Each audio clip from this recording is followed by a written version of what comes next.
this cup is the new covenant in my blood. So yung covenant pala, pinagtibay siya ng dugo. Yung dugo. Pag may dugo, may namatay. Yun ang ibig sabihin. Pag may namatay, mas powerful. Ganun din po ang mga testament will o yung mga ginagawa ng mga pagmamana. Pag buhay pa yung tatay mo, ang nanay mo na gumawa ng gano'n, hindi mo pa makukuha yun. Pero pag patay na, makukuha mo na. Ganun din po this time. Lahat ng pangako ng Diyos, 100% may kasiguraduhan sa iyo. Kasi si Jesus ay namatay dahil doon. At nabuhay sa muli para ipaalala sa iyo na kunin mo, kunin mo, kunin mo, kunin mo sa iyo yan. Pag hindi mo kinuha, hindi mo makukuha na. Hindi mo pwedeng kunin ang iba yan. Para sa iyo yan. Ang para sa iyo ay para sa iyo.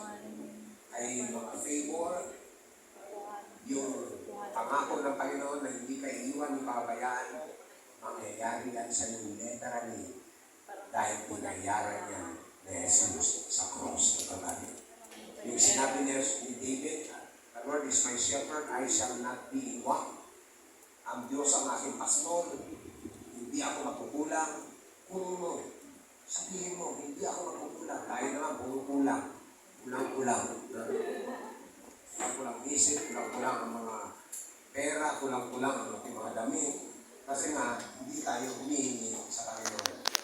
Lagi natin sinasabi, sabi nga ni David, ibibigkas ko lang ang sabi ni David, pero hindi po siya piling personal.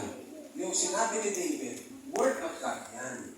That's why you can claim that sa Diyos, hindi ako makukulang dahil mayroon akong covenant of the blood. And that blood covenant is powerful sa lahat ng covenant. Mayroon kasing covenant of obedience. Nag-obey ka, nakukuha mo. Ang blood covenant is generally inayaran niya. Kunin mo ang kondisyon lamang magkaroon ka ng pananampalataya. Yun lang. Pero, siyempre, bago ka magkaroon ng pananampalataya, makinig ka muna.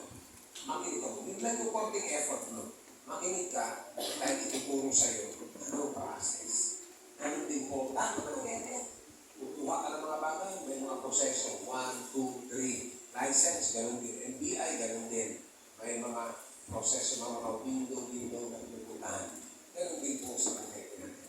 But always remember, ang communion po natin, hindi natin ginagawa as tradition ng ating simbahan.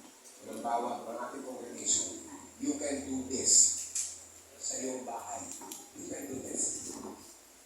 Kasi number one po, dapat ngayon na ipag-pray natin kung may pamilya ka na, anak mo. Hindi natin kayang bantayan ng mga bata. So, nakikita niyo po ba sa mga YouTube ngayon, sa TV ngayon, mga kabataan babae nag-aaway, binubuli, pinagtutulungan. Grabe. Kawawa. So, kaya lagi kayo this is the time. You want to have that connection to the covenant of the blood. Pray and pray. Kunin mo, pag-pray